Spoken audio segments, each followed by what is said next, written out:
নমস্কার বন্ধুরা, আজকে আমরা শ্রীনগর থেকে এসেছি ডাল লেকের ধারে, ঠিক দুপুরের পড়ন্ত রোদে। প্রধান উদ্দেশ্য শিকারা রাইড। আমরা এখন চলে এসেছি কাশ্মীরের ডাল লেকে শিকারা রাইড করতে। আপনারা আমার ভিডিওটা সাথে থাকুন এবং ভিডিওগুলো দেখতে থাকুন। এই দেখুন,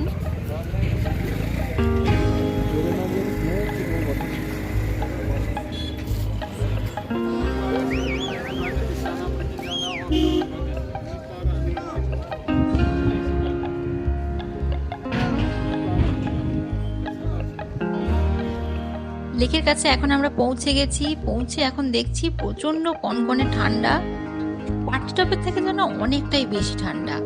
এবার সবচেয়ে কঠিন কাজ হচ্ছে শিকারাওয়ালাদের সাথে দরদাম করা। সত্যি বলতে কি, এখানে দরদাম করতে না পারলে আপনি ঠকে যাবেন। মাথা পিছু শিকারাওয়ালাগুলো ভাড়া বলছে 1000, 1200, 1500 এরকম ভাড়া বলছে।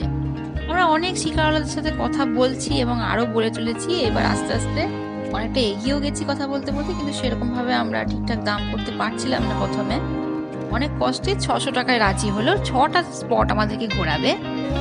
5 জন করে আমরা একটা শিকারায় উঠলাম। প্রথমে উঠে বেশ ভয় ভয় লাগছিল, মনে হচ্ছিল উল্টে যাবে না তো। আসলে সাঁতার জানি না তো, আর তাছাড়া মোটরবিহীন এরকম ছোট নৌকায় আগে কোনোদিনও উঠিও নি। এখানে নৌকাগুলোকেই আঞ্চলিক ভাষায় শিকারা বলা হয়। শ্রীনগরের প্রধান প্রাণকেন্দ্র এই ডাল লেক। আগে এতদিন ছবিতে, টিভিতে, ভিডিওতে অনেক ডাল লেক, শিকারার এই সমস্ত ভিডিও দেখেছি, ছবি দেখেছি।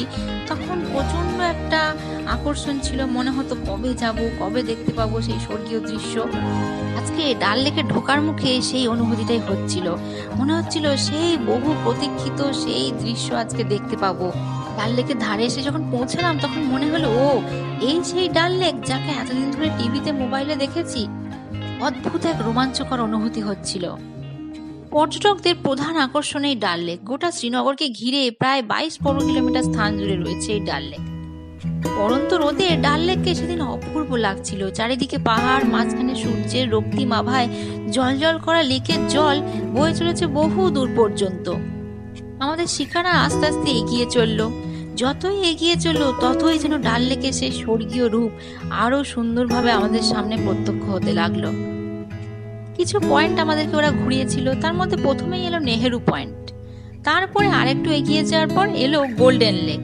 অ্যাকচুয়ালি এরকম নামকরণের কারণ, দিনের বেলায় এরকম পড়ন্ত রোদের সময় বিশেষ করে সূর্যের আলো যখন ওই লেকের মধ্যে পড়ে তখন একদম স্বর্ণাভ রং সৃষ্টি হয় এবং ভীষণ চকচক করে।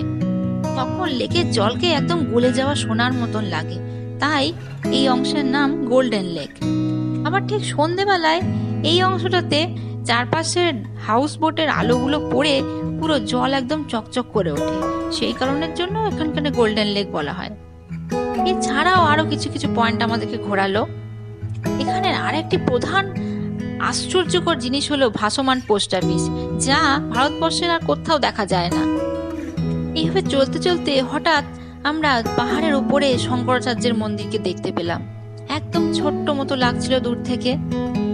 ডাল লেকের আর একটা প্রধান আকর্ষণ হলো হাউস বোট। ডাল লেকের একদম চারিধার ঘিরে হাউস বোট ভর্তি। বাইরে থেকে দেখতে কোনোটা পুরো নৌকার মতো, আবার কোনোটা বড় জাহাজের মতন, বিভিন্ন ডিজাইনের। কিন্তু ভেতরে পর্যটকদের থাকার জন্য সুন্দর বন্দোবস্ত রয়েছে। প্রচন্ড শৌখিনতায় মোড়া এই হাউস বোট, সবকটাই কাঠ আর প্লাই দিয়ে তৈরি। ডাল লেকের কিছু অংশে মাছ চাষ করা হয় বিভিন্ন ধরনের, আবার কিছু ভাসমান বাগিচা রয়েছে, সেখানে বিভিন্ন ধরনের ফল, সবজি চাষ করা হয়। এগুলো বিক্রি করে এইসব অঞ্চলের লোকেরা কিছু অর্থ উপার্জন করেন। আবার ডাল লেকের মধ্যে পদ্মেরও চাষ হয়। কিছু কিছু জায়গায় আমরা প্রচুর পদ্মপাতা দেখতে পেয়েছি, জলের মধ্যে ভাসমান অবস্থায় রয়েছে। তবে এগুলোর পরিমাণ আমরা যা শুনলাম এখন অনেকটাই কমে গেছে। আগে প্রচুর পরিমাণে এগুলো চাষ হতো। পড়ন্ত বেলায় দিবাকরের বিকিরণে লেকের জল, দূরের হাউস বোট, আর আরো দূরে সেই সুন্দর পাহাড়, মেঘ, সবকিছুই যেন স্বর্ণাভ হয়ে গেছে। হাউস বোটের নকশাগুলো আপনারা একটু ভালো করে লক্ষ্য করুন, দেখলেই বুঝতে পারবেন যে কতটা সুনিপুণ হাতে এরা হাউস বোটগুলো তৈরি করেছে। বাইরের জানলা, দেওয়াল, সমস্ত কিছু যেন আমাদেরকে মোগল ঘরানার কথা মনে পড়িয়ে দেয়। খানিকটা তাজমহলের গায়ের বিভিন্ন রঙের পাথরের যে নকশা সেরকম খানিকটা দেখতে লাগছে। এগুলো সত্যি এক নস্টালজিক মুহূর্ত তৈরি করে দেয় আর এক রাজকীয় ভাব বিরাজ করে। আপনারা দেখতে পাচ্ছেন ভাসমান শিকারায় করে আমাদের শিকারাগুলোর একদম কাছে চলে আসছে চা, কফি এবং বিভিন্ন রকম খাবার। এখানে এগুলোর দাম বেশ ভালোই। এখানকার হাউসবোটগুলোতে বিভিন্ন বাংলা, হিন্দি সিনেমার এবং সিরিয়ালের শুটিংও হয়েছে। তার মধ্যে একটা অন্যতম হলো বালিকা বধূ। এখানে হাউসবোটগুলোর ভাড়া বিভিন্ন রকম, কোনোটা 2000, 4000, 5000, 10,000, 15,000 এরকম বিভিন্ন দামের আছে। তার মধ্যে যেগুলো খুবই রাজকীয় সেগুলোর দাম সবচেয়ে বেশি। সন্ধেবেলা যখন হাউসবোটে আলো জ্বলে ওঠে, চারিদিকে এক দারুণ আলোকসজ্জায় সজ্জিত হয়ে যায়, মনে হবে কোন স্বপ্নরাজ্যে এসে পড়েছি। প্রায় প্রত্যেক বছরই ডাল লেকের চারপাশে শিকারা রাইড করতে করতে দেখা যায় দূরের পাহাড়গুলোতে হালকা হালকা বরফ, কিন্তু এবছর অবশ্য সেটা ছিল না। কিন্তু তার জন্য মনে একটু দুঃখ হয়নি, কারণ বরফ না থাকলেও আমরা যে পড়ন্ত রোদের সৌন্দর্যটা দেখেছি সেটা একদম অন্যরকম। আবার চলতে চলতে এক সময় আমাদের কাছে চলে এলো একটা শিকারা। সেই শিকারাতে একজন লোক একটা ফটোর অ্যালবাম নিয়ে আমাদেরকে দেখালো যে তারা বিভিন্ন রকমের কাশ্মীরি ড্রেস পরিয়ে আমাদেরকে ছবি তুলিয়ে দেবে। তার জন্য টাকা অবশ্য বেশ ভালোই নেবে এবং সেই ছবিগুলো তারা একদম প্রিন্ট করে আমাদেরকে দিয়ে দেবে। বিভিন্ন রঙের, বিভিন্ন ধরনের, মখমলের, বিভিন্ন ডিজাইনের ড্রেসগুলো রাজরানীদের মতো দেখতে খানিকটা। শিকারার প্রান্তে বসে বিভিন্ন রকম ঢং করে হাতে কলসি নিয়ে বিভিন্ন রকমের ছবি তুলিয়ে দেবে তারা। দূর থেকে একটা শিকারাতে অবশ্য দেখলাম ওইরকম ভাবেই একজন মেয়ে ছবি তুলছে, হাতে কলসি নিয়ে একদম শিকারার একধারে কিনারাতে বসে ছবি তুলছে। ফটোওয়ালা অনেকক্ষণ ধরে আমাদেরকে কাকুতি মিনতি করতে লাগলো ফটো তোলার জন্য, কিন্তু আমরা শেষ পর্যন্ত রাজি হইনি। আবার চলতে চলতে একসময় আমাদের শিকারার কাছে চলে এলো কিছু শোপিস নিয়ে। সেই শোপিসগুলো বিভিন্ন ধরনের, কোনোটা বেত, বিভিন্ন রকমের জিনিস দিয়ে ছোট ছোট ছোট বড় মাঝারি ঝুড়ি বানানো আছে। আবার কোনোটা বিভিন্ন শোপিস যেমন ছোট ছোট ব্যাটের আকারে, বা কোনোটা হচ্ছে ছোট ছোট শিকারার আকারে বানানো। আবার কোনোটা কাশ্মীর নাম লেখা আছে বিভিন্ন ডিজাইনের উপরে, ছোট ছোট কাঠের ডিজাইন। প্রত্যেকটা কাঠ, প্লাইউড, এই সমস্ত বা বেত এগুলো দিয়ে তৈরি। বিভিন্ন পেনদানি, পেন, ঘর সাজানোর ফুলদানি ইত্যাদি। আবার একটা শিকারাওয়ালা এলো, সে বিক্রি করছে কাশ্মীরি কাওয়া। এটা একটা কাশ্মীরের বিশেষ ধরনের জিনিস। এটা একটা চা। এই চাটা অবশ্য একটু অন্য পদ্ধতিতে বানানো হয়। কাশ্মীরের হালকা লিকারের একটা পাতা চা তৈরি করা হয়, তার মধ্যে কেশর, বাদাম, আমন্ড, আখরোট এরকম আরো কিছু কিছু জিনিস অ্যাড করে।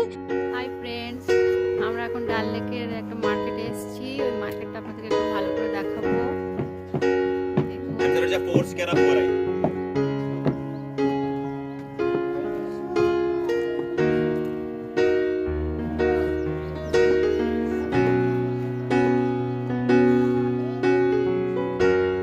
দোকানের ভিতরে এখন ঢুকবো, আপনাদেরকে দোকানের ভিতরে জিনিসপত্রগুলো দেখাবো। প্লিজ আমার ভিডিওটা সঙ্গে থাকুন। এবার আমরা চলতে চলতে প্রবেশ করছি একটা ভাসমান বাজারে। এখানকার বিখ্যাত, ডাল লেকের বিখ্যাত ভাসমান বাজার, যেটার নাম হচ্ছে মিনা বাজার। আলো এবার প্রায় ফুরিয়ে এসছে, এবার প্রায় অন্ধকার নামতে যাচ্ছে। চারিদিকে এবার আস্তে আস্তে করে লাইটগুলো জ্বলতে শুরু করেছে। হাউস বোটের এবং ওই মিনা বাজারের মধ্যে সব আলোগুলোই জ্বলতে লেগেছে। খুবই সুন্দর লাগছে দেখতে ভাসমান বাজারটাকে। ভাসমান বাজারে এইভাবে ভেসে ভেসে বেড়াতে বেশ ভালোই লাগছিল। বিভিন্ন শীতের পোশাকের দোকান চারিদিকে দেখলাম, বাইরে থেকে ঝোলানো আছে কিছু কিছু পোশাক, সেগুলো দেখতে পাচ্ছি। শাল, শালের চুড়িদার, চাদর, মহিলাদের পোশাকগুলো বেশি ঝোলানো আছে দোকানের বাইরের দিকে। আর বিশেষ একটা পোশাক, সেটা হচ্ছে শীতের পোশাক পঞ্চু। ওটা প্রায় প্রত্যেকটা দোকানেই দেখলাম প্রচুর পরিমাণে ঝোলানো আছে। এই সময় যেহেতু রমজান মাস চলছে, তাই আমাদের শিকারাওয়ালা ইফতার করবে বলে কিছু সময় আমাদের কাছে চেয়ে নিল। আমরা সেই সুযোগে একটা দোকানে প্রবেশ করলাম। একটা দোকানের সামনে আমাদের শিকারাটাকে সে ভিড়িয়ে দিয়ে চলে গেল। আমরা এবার দোকানের ভেতরে প্রবেশ করব। প্রচুর চাদর, সোয়েটার, শাল, মাফলার, বিভিন্ন ধরনের জ্যাকেট আমরা প্রচুর দেখতে পাচ্ছি এবং দোকানদাররা দেখাচ্ছেন এবং অনেকে সেগুলো দেখছে, কিনছে। তবে দাম যে খুব তেমন কম বলে তা মনে হলো না। কিছু কিছু সোয়েটার 1000, 1200, 2000, 2500 টাকার মতো দাম বলছে। তবে বিভিন্ন রকমের জিনিসপত্র দেখে দোকানগুলো ঘুরে বেশ ভালোই একটা অভিজ্ঞতা হলো। এখানে কিনতে গেলে আপনাদেরকে অবশ্যই কিন্তু দাম দর করতে হবে, না হলে অবশ্যই কিন্তু ঠকে যাবেন। মিনা বাজার থেকে যখন আমরা বেরিয়ে এলাম তখন একদম সন্ধে নেমে গেছে, চারিদিকে অন্ধকার, আর তার মধ্যে বাজারের দোকানগুলোর আলো জ্বলে উঠেছে এবং চারিদিকে হাউস বোটগুলোতে এক দারুণ সুন্দর লাগছিল দেখতে। হাউস বোটের রঙিন আলোর ঝলমলানি এক নিমেষে মানুষকে পৌঁছে দেবে এক স্বর্গীয় আলোকসজ্জায়। অনুভব হবে স্বর্গের কোনো নদীতে বয়ে বেড়াচ্ছি, আর চারিদিকে নদীর ধার বেয়ে দেবদেবীরা বসবাসের জন্য ঘর করেছে, আর সেই ঘরগুলো থেকে লাল, নীল, সবুজ, হলুদ রঙের মায়া ছড়িয়ে পড়ছে জলের উপরে। অন্ধকারের কালো জলে হাউসবোট সহ রঙিন আলোর প্রতিবিম্ব জলের কম্পনে চলে যাচ্ছে বহু দূর পর্যন্ত। সন্ধেবেলা এই সৌন্দর্য উপভোগ করতে করতে এগিয়ে চললাম ফেরার পথে ঘাটের দিকে। চারিদিকে দূরের পাহাড়গুলোতে মিটমিট করে আলো জ্বলছে, অনেক ছোট বড় মন্দির দেখা যাচ্ছে ওপরে। ভাসতে ভাসতে আকাশে চাঁদের দিকে তাকালে মনে হচ্ছিল সুমিষ্ট চন্দ্রালোকে জগতের কোন এক ক্ষুদ্র প্রান্তে আমরা ভেসে বেড়াচ্ছি। সন্ধ্যের কালো জলে বিভিন্ন রঙের ছটা, এ যেন কালো আকাশে কোন এক রামধনুর খেলা। দিনের বেলা এবং রাত্রিবেলা দুটো বেলারই পরিবেশ আমরা এখানকার উপভোগ করতে পেরেছি। আপনাদেরকেও হয়তো দেখাতে পারলাম সবকিছু, আপনারা হয়তো সেটাকে ভালোভাবে উপভোগ করতে পারছেন। এইভাবে এগিয়ে যেতে যেতে মনে হবে না আর ওখান থেকে নেমে ঘরে ফিরে যাই, মনে হবে জগতের এই ক্ষুদ্র প্রাণী হয়েই নিশ্চিন্তে নিরিবিলিতে এইভাবেই নৌকা বেয়ে বেয়ে ঘুরে বেড়াই অনন্ত সময় ধরে। আমার আগে যারা ডাল লেক এসে দেখেছেন তাদের অনেকের মুখেই আমি শুনেছি যে ডাল লেককে দেখেই জীবনের সমস্ত স্বাদ পূরণ হয়ে গেছে, আর কোনো ক্ষেত থাকে না হয়তো জীবনে ডাল লেককে দেখলে।